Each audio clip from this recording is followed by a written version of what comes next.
Greetings, humans.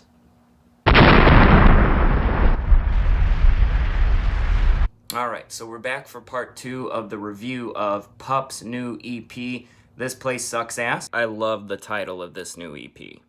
I'm going to go ahead and go over the last 3 tracks here that they released today, which is October 23rd. Had some good timing, I guess, because yesterday I dropped that video of their first 3 songs, and I really didn't know that the rest of the album was coming out today, so this worked out perfectly. So let's jump right into it. The first track, or rather, I guess it would be the 4th track in the whole of the EP, is called Nothing Changes. It's way more laid back initially in tone, and then it kind of reminds me of like an edgier American football in a way. I don't know if people are going to agree with me. The lead intro reminds me of those like twinkly sounding emo bands from like the 90s, like those old twinkly emo bands. I love the lead guitar riffs in general. It really draws you into the song, and the pre-chorus adds to that, increasing the drama and the build up to the chorus itself. I really like that pre-chorus part. Lyrically, the track is incredibly relatable. To me, this comes off as a breakup song about someone you wish you could forget. They talk about like changing your locks and doing all this stuff, and you just want them out of your life, but also out of your head. And I can relate to that a lot.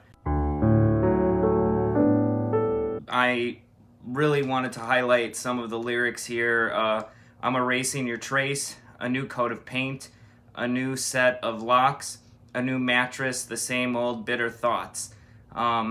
This hit home for me. You know, I love when PUP does stuff like this where they're just so straightforward and they wear their emotions on their sleeves here in their lyrics, and it opens the door for it to relate to people in a very specific, you know, kind of heartfelt way.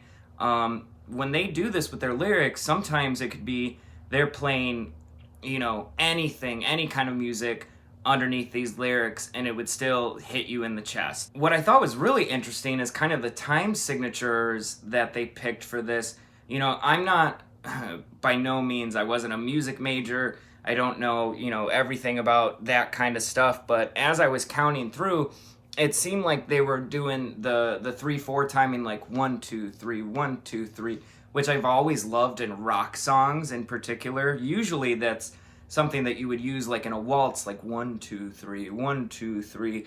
But in rock songs, it adds this dramatic like 1 2 3 1 2 3, like gives it this just dramatic flair and adds, you know, it feels like the whole song is building up to something. But then it seems to change to 4/4 somewhere in the middle, where they go back to the traditional 1 2 3 4 1 2 3 4, and then it changes back again. And I thought that was awesome. Like, I thought that was really cool. It just shows their ability to be dynamic and flexible and change when they need to. I love dynamic songs like this in general because it keeps things from sounding too samey or boring. I really relate to the line, playing guitar, oh, I'm learning to shred, but it's too hard. I strum chords instead. As a failed musician myself, that hits home for me. I can't tell you how many times I've, you know, thought, you know, I'm going to sit down this week with my guitar and learn all this new stuff and whatever, and then by the end of the week, I just feel defeated and, you know, I'm stuck with strumming the chords that I've always known. Overall, I feel like the song is kind of like the ballad type track that breaks up the album into something different. You know, when I say ballad, I don't really mean like 80s power ballad. It's just, it's the song in the album that, you know, okay, this is a little bit different from everything else. The bridge is fantastic. It reminds me of old 90s music like Counting Crows or Sugar Ray. I think some people are going to take offense to that, but I mean it in a good way. It kind of gives me some nostalgia for that during the bridge. And then I love how it builds up and explodes into the ending outro, which is kind of a sing-along type, raise your beer style ending. So overall, I dig the song. Not my favorite off the EP, but I really did like it a lot. So let's go into the next one. We got Floodgates. super dark tone from the beginning, but then it opens up into this 80s indie style sounding verse. I don't know how to describe it other than that, but I'm not talking about synthesizer or like anything. It just, I don't know, there was something about it that made me feel that way. Some of the favorite lines I had were but instead of crying whenever I think of dying, it only makes me laugh. Kind of reminds me of something the author Charles Bukowski would say. And I love Charles Bukowski. So, you know, I always love when something can kind of allude to that. I don't know if they meant to do that or not. That was just my thinking on it. And then I was lying in the back seat. I was trying to find new words for the same repeating lines. Again, I can relate to this pretty well, being an aspiring musician. And maybe the guys from PUP are finding it harder and harder to write new material or release new stuff at the same pace that they have been for the past couple of years. I know that it has to be difficult to keep... They pump out music like crazy. They're always releasing stuff. And to come up with new ways to express your feelings in a song over and over again in the span of like months or even just a year apart, it's difficult. It's really difficult. So this is a solid track as well. I really feel it. Out of the 6, it's probably my second favorite after Anaphylaxis. This one does hit me in the feels pretty good. And then Edmonton. I hope I'm saying that right. You know, feel free to correct me in the comments if I'm wrong. But I feel like this track was just a fun way to end the EP with like a fast punk rock song for the mosh pit crowd, the crust punk like raw thing I did in part 1. Like, I feel like this is for them, and this is also for the band to have some fun. Again, evoking the old Fat Records kind of stuff.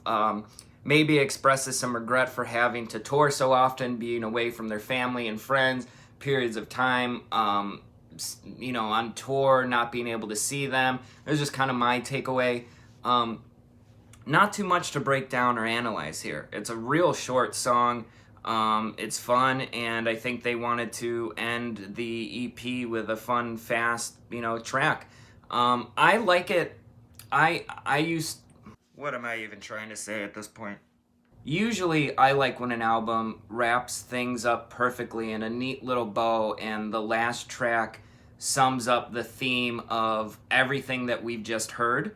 I prefer that than just throwing one of these fast songs for fun in, but you know, they're doing their thing. PUP is going to do what they want to do, and that's part of what I love about them is they're going to do things their way. So, you know, good for them. Not my favorite, you know, way to end a EP, but yeah, it is good for them. So yeah. So overall, this was another rad release for PUP in general. I always love when they release new stuff. My favorite track out of the 6 is still Anaphylaxis. I just relate to that one the most. Like I said, it kind of reminds me of having a panic attack, and that's something I've experienced many times personally. But I do like the EP as a whole. I see this as PUP moving forward and experimenting with some new styles while still keeping the elements that they're known for. They're recognizable. You can listen to this and right away you know this is PUP. They're just trying some new stuff, and I think that's great. You know, as a musician myself, or an aspiring musician myself, you kind of have to do that in order to grow. It gets boring playing the same thing over and over again, or even the same genre over and over again. And so I think it shows some growth on their part, and, you know, good for them. Glad to add this to my collection of music. Overall, I would rate this an 8 out of 10. It's an awesome EP. Go pick it up if you can, or stream it on Spotify or Apple Music or Google or Amazon, whatever you have. I don't even know all the stuff that's out there anymore. I'm glad we were able to do this review. I'm stoked that the rest of the songs came out today. If you want to find me on social media, on Twitter, I am Mike Ballinger X. On Twitch, I am Action Mike 2077. On Instagram, I'm also Action Mike 2077. Please like this video if you can. It helps out the channel a lot. Also, subscribing would be amazing. And there is a donate button in the description. There's also some other information in the description. But the donate button will allow me to continue to make videos like this for you guys. That's my review on the new PUP-EP. I hope you guys have a good rest of your day.